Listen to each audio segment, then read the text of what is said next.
ચાલો નમસ્કાર વિદ્યાર્થી મિત્રો, ગયા લેક્ચરમાં આપણે પત્તાની રમત ઉપર આધારિત દાખલાઓ વિશે જોઈ ગયા. આજે આપણે પાસા પર આધારિત દાખલાઓ વિશે જોવાનું છે. પાસા માટે એક વખત ઉછાળવામાં આવે અને બે વખત ઉછાળવામાં આવે. બંને રમતો માટે આપણે જોવાનું હોય છે. આપણે અત્યારે પાસા એક જ વખત ઉછાળવામાં આવે તો એના માટે કયા કયા પરિણામો હોઈ શકે અને કેવી સંભાવનાઓ એના માટે આપણે જોઈએ. જુઓ, પાસો આપણે જોયો હોય, પાસા ઉપર 1 થી 6 અંક લખેલા હોય. સાપસીડી એવી બીજી ઘણી બધી રમતો પાસાની હોય છે. એ માટે તમે જોયેલો હોય કે પાસા ઉપર 1, 2, 3, 4, 5 અને 6 બાજુ ઉપર, દરેક બાજુ ઉપર એક એક અંક હોય અથવા તો એક એક આપણે ટપકું હોય, 1, 2 એવી રીતે. બરાબર? એટલે પાસા ઉપર 1 થી 6 અંક લખેલા હોય. તો એક જ વખત પાસો ઉછાળવામાં આવે તો એમાંથી કઈ કઈ ઘટનાઓ બનવાની અને એની સંભાવના શું એના માટે આપણે જોઈએ. તો સૌ પ્રથમ આપણે કીધું કે સંભાવના શોધવા માટે પહેલું કામ આપણે એ કરવાનું હોય કે એના માટેના પરિણામની કુલ સંખ્યા આપણી પાસે હોવી જોઈએ. જો પાસો એક જ વખત ઉછાળવામાં આવે તો પાસા પર 1 થી 6 અંક લખેલા હોય. એનો અર્થ એવો થાય કે સૌ પ્રથમ આપણી પાસે પરિણામની કુલ સંખ્યા 6 થાય. પાસા ઉપર 1 થી 6 અંક લખેલા હોય તો એના માટે અહીંયા પાસાને એક વખત ઉછાળવામાં આવે તો પાસા પર મળતા અંકો માટે નીચેની સંભાવના શોધો. અહીંયા આપણી પાસે 5 પ્રશ્ન આપેલા છે. એ શોધવા માટે સૌ પ્રથમ આપણે શું કરીશું તો કે એનાથી મળતા કુલ પરિણામની સંખ્યા. તો સૌ પ્રથમ આપણે એ કરીએ, બરાબર, અહીં પરિણામની કુલ સંખ્યા.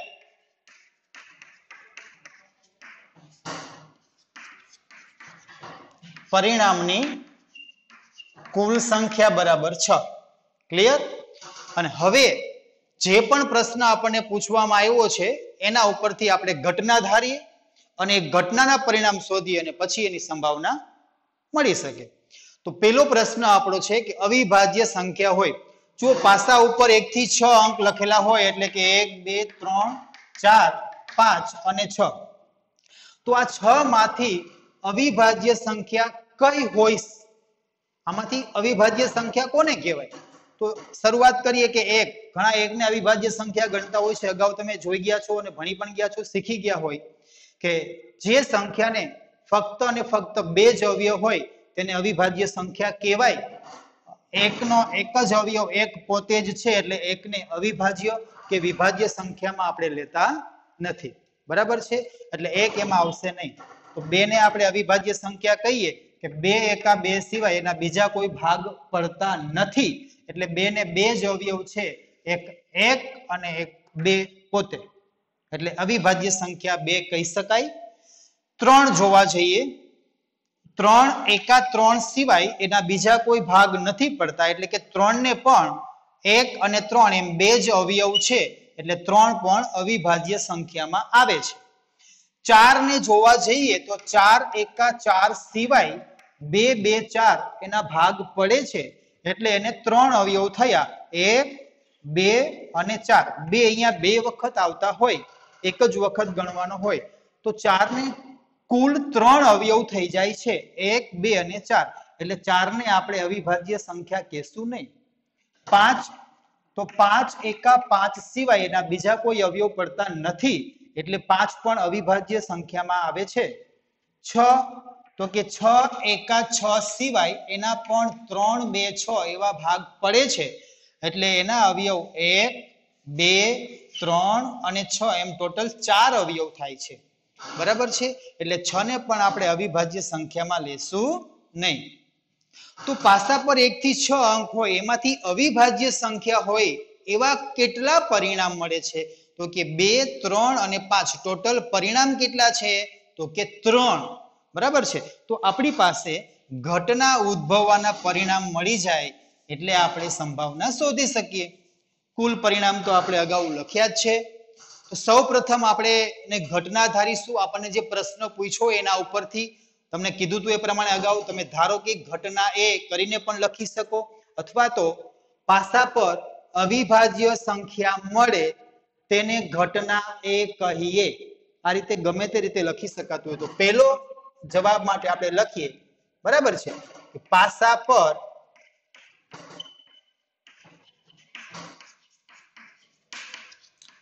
અવિભાજ્ય સંખ્યા મળે તેને ઘટના એ કહીએ. તો હવે ઘટના કીધા પછી એક ઘટના ઉદ્ભવવાના પરિણામ જોવાના. તો અવિભાજ્ય સંખ્યા 3 પરિણામ આપણે જોઈ ગયા. તો એના પરિણામ લખીએ. ઘટના એ ઉદ્ભવવા માટેના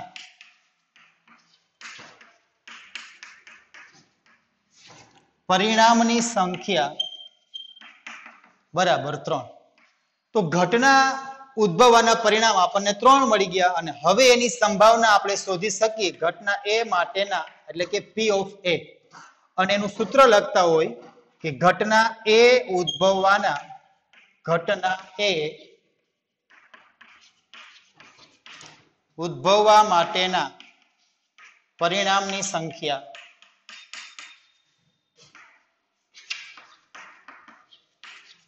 અને છેદમાં આપણી પાસે આવે છે કુલ પરિણામની સંખ્યા. બરાબર છે. ચાલો બરાબર નીચે જ બરાબર કરીશું. ઘટના ઉદ્ભવવાના પરિણામ આપણી પાસે કેટલા હતા? 3. કુલ પરિણામ 6. 3 ના છેદમાં 6 એમ જ રાખવાનું નથી. કેન્સલેશન થતું હોય તો કમ્પલસરી કરવું પડે છે. પછી એને દશાંશ અપૂર્ણાંકમાં ફેરવવાની જરૂર નથી. 3, 2, 6 થતા હોય એટલે 1/2. ક્લિયર? તો અહીંયા આપણી પાસે અવિભાજ્ય સંખ્યા મળે એની સંભાવના થઈ ગઈ 1/2. બરાબર છે. ચાલો એ જ રીતે નંબર 2 ઉપર અયુગ્મ સંખ્યા, અયુગ્મ અથવા તો એકી સંખ્યા કહેવામાં આવે. તો અયુગ્મ એટલે એકી સંખ્યા. તો 1 થી 6 પાસા ઉપર અંક છે તેમાંથી આપણી પાસે અયુગ્મ સંખ્યાઓ કેટલી?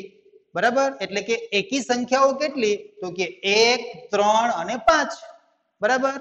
તો ચલો નંબર 2 ઉપર જોઈએ. પ્રશ્ન નંબર 2 અહીં આપણે કરીશું. પ્રશ્ન નંબર 2 પાસા પર અયુગ્મ સંખ્યા મળે તેને ઘટના બી કહીએ. એને બી આપી દઈએ. બી કહીએ તો ઘટના બી ઉદ્ભવવા માટેના પરિણામની સંખ્યા બરાબર 3. કારણ કે અવિભાજ્ય સંખ્યા 3 મળતી હતી. અહીંયા અયુગ્મ સંખ્યા પણ કેટલી મળે છે? 3 જ. એટલે એવું જરૂરી નથી કે દર વખતે 3 જ આવશે. આ તો આપણી પાસે આવે છે અયુગ્મ સંખ્યા, એકી સંખ્યા એટલે 1, 3 અને 5. 1 થી 6 માં આવતી એકી સંખ્યાઓ તો 3 છે. માટે P of B એટલે કે ઘટના બી ની સંભાવના. તો ઘટના બી ઉદ્ભવવા માટેના પરિણામની સંખ્યા છેદમાં કુલ પરિણામની સંખ્યા. તો એના માટે છે 3/6 એટલે એ પણ જવાબ શું આવશે? 1/2. બરાબર છે. નંબર 3 ઉપર પ્રશ્ન નંબર 3 યુગ્મ સંખ્યા. તો 1 થી 6 ની અંદર યુગ્મ એટલે કે બેકી સંખ્યાઓ. તો બેકી સંખ્યા પણ આપણને કેટલી મળે છે? 3 મળે છે. 2, 4 અને 6. તો એ પ્રશ્ન પણ એમ જ રહેશે. નંબર 3 ઉપર પણ આપણી પાસે શું લખીશું? પાસા પર અયુગ્મ છે એની જગ્યાએ શું લખી નાખીશું? યુગ્મ સંખ્યા મળે તે ઘટનાને સી કહીએ. બરાબર, એને નામ આપી દઈએ સી. તો સી કહીએ તો ઘટના સી ઉદ્ભવવા માટેના પરિણામની સંખ્યા પણ કેટલી થઈ જાય? 3. અને એટલા માટે P of C બરાબર તો કે ઘટના સી ઉદ્ભવવા માટેના પરિણામની સંખ્યા અને છેદમાં કુલ પરિણામની સંખ્યા 3/6 એટલે 1/2. ક્લિયર છે? પ્રશ્ન નંબર 1, 2 અને 3 અહીંયા પૂરા થાય. હવે કીધું છે કે 4 થી નાની સંખ્યા મળે. બરાબર. તો અહીંયા લખવાનું હોય પ્રશ્ન નંબર 4 પાસા પર 4 થી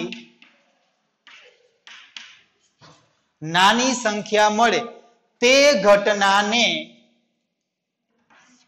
ડી કહીએ તો ઘટના ડી ઉદ્ભવવા માટેના પરિણામની સંખ્યા પણ 3 જ. પાસા પર 1 થી 6 સંખ્યા, 4 થી નાના કોણ આવે તો કે 1, 2 અને 3. એના પરિણામ પણ આપણી પાસે કેટલા મળ્યા? 3 જ. તો અહીંયા ઘટના ડી ઉદ્ભવવા માટે 3 પરિણામ મળે છે એટલે P of D એટલે ઘટના ડી ની સંભાવના એ પણ શું થઈ જવાનું? P of D બરાબર 3/6 અને એટલે 1/2. ક્લિયર? ઓકે. હવે જોઈએ 2 નો ગુણક હોય. 2 નો ગુણક એટલે કે 2 ના ઘડિયામાં આવતી હોય એવી સંખ્યા હોય. તો 2 ના ઘડિયામાં આવે એવી, જો 2 નો ગુણક, આ શબ્દ બરાબર ખાસ યાદ રાખવાનો, ગુણક કહેવામાં આવે, 2 વડે વિભાજ્ય કહેવામાં આવે, 2 નો અવયવી કહેવામાં આવે. આ બધી વસ્તુ એક જ છે. 2 નો ગુણક કહે તો પણ 2 ના ઘડિયામાં આવે એવી સંખ્યા લેવાની. 2 વડે વિભાજ્ય કહેવામાં આવે તો પણ તમે 2 વડે ભાગી શકો તો બધી જ 2 માં આવતી હોય એવી જ થાય. 2 નો અવયવી કહેવામાં આવે તો પણ 2 ના ઘડિયામાં જ 2, 4, 6, 8, 10 આ ગમે તે પૂછવામાં આવે બધું વસ્તુ એક જ છે. તો હવે 1 થી 6 ની અંદર 2 નો ગુણક હોય એવી સંખ્યા, તો 1 થી 6 માં 2 નો ગુણક હોય એવી કોણ આવે? તો 2 આવે, 4 આવે અને 6 આવે. તો અહીંયા પણ આપણી પાસે પરિણામ કેટલા મળ્યા? 3. તો પ્રશ્ન નંબર 5 ઉપર શું લખીશું? પાસા પર 2 નો ગુણક મળે, 2 નો ગુણક મળે તે ઘટનાને આપણે ઈ નામ આપી દઈએ. બરાબર છે? તો 2 નો ગુણક એના પરિણામ કેટલા થઈ જાય? 3. એટલે એ પણ ઘટના ઈ ઉદ્ભવવા માટેના પરિણામની સંખ્યા 3/6 બરાબર 1/2. ક્લિયર? તો અહીંયા તમારી પાસે જોઈ શકો છો કે બધામાં પરિણામ સરખા જ આવે છે, પણ એવું જરૂરી નથી. અહીંયા આપણી પાસે ઘટનાઓ બધી એવી છે કે પરિણામ સરખા મળે છે, પણ એવું નથી કે બધામાં સરખા જ આવશે. તો આના ઉપરથી તમને એક ખબર પડે કે બધાની સંભાવના સરખી છે, પરિણામ સરખા છે. તો આવી જે ઘટનાઓ છે એને સમસંભાવી ઘટનાઓ કહેવામાં આવે છે. બધાના સંભાવના સરખી છે, બધાના પરિણામ સરખા છે. ક્લિયર? માનો કે આ સિવાયના આપણે આમાંથી લોટ્સ ઓફ એટલે કે ઘણા બધા પ્રશ્ન પૂછી શકાય. બરાબર છે? તમને કહેવામાં આવ્યું હોય, હવે આપણે વધારાના બીજા પ્રશ્નો પર ચર્ચા કરીએ છીએ કે એવા પ્રશ્ન પૂછી શકાય. આપણી પાસે અહીંયા લીધા હોય 4 થી 5 લિમિટેડ પ્રશ્ન, પણ પૂછી શકાય તો તમને એમાંથી ખબર હોવી જોઈએ. જેમ 2 થી નાની કીધી, 4 નો ગુણક, 2 નો ગુણક, એમ તમને 3 નો ગુણક પણ પૂછવામાં આવે. બરાબર છે? તો 3 નો પ્રશ્ન પૂછ્યો હોય કે 3 નો ગુણક હોય તો 3 નો ગુણક એટલે 3 ના ઘડિયામાં આવે એવી, તો 3 ના ઘડિયામાં કોણ કોણ આવશે 1 થી 6 માં? તો કે 3 અને 6. તો અહીંયા તમારી પાસે પરિણામ કેટલા મળશે? 2 જ. તો અહીંયા લખવાનું પાસા પર 3 નો ગુણક મળે તેને ઘટના જે કાંઈ આવતું હોય F કહીએ. તો ઘટના F ઉદ્ભવવા માટેના પરિણામની સંખ્યા આપણી પાસે કેટલી થઈ જતી હોય? 2. અને એની સંભાવના શોધવી હોય તો 2/6 અને એનું કેન્સલેશન કરો એટલે જવાબ શું આવી જાય? 1/3. બરાબર છે? હવે પ્રશ્ન 4 થી નાની કહેવામાં આવે એવી રીતે તમને પ્રશ્ન એમ પણ પૂછવામાં આવે કે ભાઈ 5 થી નાની, તો 5 થી નાની એટલે 1 થી 4, તો એના પરિણામ કેટલા થઈ ગયા? 4 થઈ ગયા. તો એ 4/6 થઈ જાય. 4/6 હોય તો એની સંભાવના 2/3. બરાબર? પ્રશ્ન એમ પણ પૂછવામાં આવ્યો હોય કે ભાઈ 6 થી મોટો અંક અથવા તો 6 થી મોટી સંખ્યા પાસો એક વખત ઉછાળવામાં આવે તો પાસા પર મળતી સંખ્યા અથવા તો પાસા પર મળતો અંક 6 થી મોટો હોય તો પાસા ઉપર 6 થી મોટા અંક આપણને મળશે નહીં. તો ઘટના તો ધારવાની જ કે પાસા પર મળતો અંક અથવા તો મળતી સંખ્યા 6 થી મોટી હોય, એને આપણે ઘટના જે પણ નામ આપવું હોય આપી શકાય. તો 6 થી મોટી સંખ્યા પાસા પર મળશે નહીં, તો એ ઘટના ઉદ્ભવવાના પરિણામ શું થઈ જાય? 0. અને 0/6 એટલે એની સંભાવના પણ 0. બરાબર યાદ કરજો, તમને કીધું હતું કે જે ઘટના અશક્ય ઘટના છે કે જે કોઈ દિવસ બની શકે નહીં, તો પાસા પર 6 થી મોટો અંક આવી શકે નહીં, એને કહેવાય અશક્ય ઘટના, impossible event. and that's why એની સંભાવના must be 0, હંમેશા 0 જ હોય. બરાબર છે, એના પરિણામ 0 છે. હા, હવે એ પ્રશ્ન એમ કહેવા માંગે પાસા પર મળતો અંક 7 થી નાનો હોય તો પાસા પર ગમે તે અંક મળશે એ 7 થી નાનો જ મળવાનો. 1 આવે તો પણ 7 થી નાનો, 2 આવે તો પણ 7 થી નાનો, 3 આવે તો પણ 7 થી નાનો, 4 પણ 7 થી નાનો, 5 અને 6 પણ 7 થી નાના. તો જો તમને કહેવામાં આવ્યું હોય કે પાસા પર મળતો અંક 7 થી નાનો આવે તો તમને ખબર છે કે ચોક્કસ ઘટના થઈ ગઈ કહેવાય. બરાબર છે, અને ચોક્કસ ઘટનાની સંભાવના મસ્ટ બી 1, હંમેશા એક જ આવે એવું આપણે અગાઉ જોઈ ગયા છીએ. તો ચલો, પાસા પર મળતો અંક 7 થી નાનો હોય તો એવા પરિણામ શું મળે? તો કે 6 પરિણામ 7 થી નાના જ છે. એનો અર્થ એમ થાય કે એના માટે પરિણામની સંખ્યા 6 અને છેદમાં કુલ પરિણામની સંખ્યા પણ 6 અને 6 કેન્સલ. ધેટ્સ વાય 8 થઈ ગયો 1. તો આ થઈ ગઈ ચોક્કસ ઘટના. બરાબર છે, અને ચોક્કસ ઘટનાની સંભાવના હંમેશા 1 જ હોય.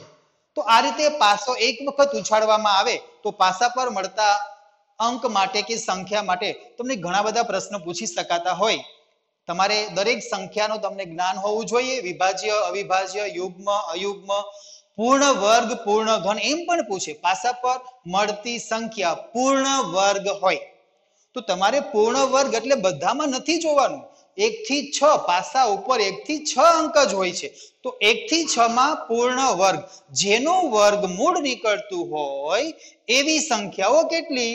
તો 1 થી 6 ની અંદર 1 નું વર્ગમૂળ નીકળે, પછી 4 નું વર્ગમૂળ નીકળે, તો પૂર્ણ વર્ગ સંખ્યા આપણને 2 મળે છે.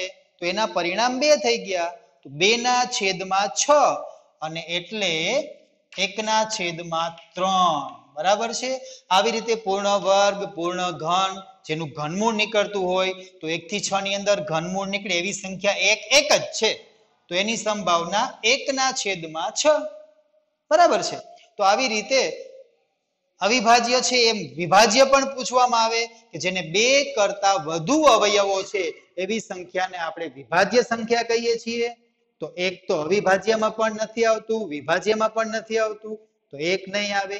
2 એકા 2 સિવાય બીજા ભાગ નથી પડતા તો એ પણ અવિભાજ્યમાં જ આવે છે, વિભાજ્યમાં નહીં આવે. 3 અવિભાજ્યમાં આવે. વિભાજ્યમાં કોણ આવે? તો કે 4 અને 6 2 ના જ ભાગ પડે છે. તો એવા પરિણામ 2 થઈ ગયા. તો 2 ના છેદમાં 6 એટલે એનું પણ 1 ના છેદમાં 3. તો આવી રીતે તમને ઘણા બધા પ્રશ્ન પૂછી શકાતા હોય છે. બરાબર છે. તો પાસો એક વખત ઉછાળવામાં આવે તો એનાથી શક્ય પરિણામો આ આપણે જોઈએ. બરાબર છે. આગલા લેક્ચરની અંદર આપણે સિક્કા ઉપર આધારિત દાખલાઓની ગણતરી વિશે જોઈશું અને ખાસ પ્રેક્ટિસ કરી આવા બીજા જ પરિણામો લઈ અને તમારે શક્ય હોય એટલા વધુ ને વધુ પરિણામો લઈ અને દાખલાની પ્રેક્ટિસ કરવી. આભાર.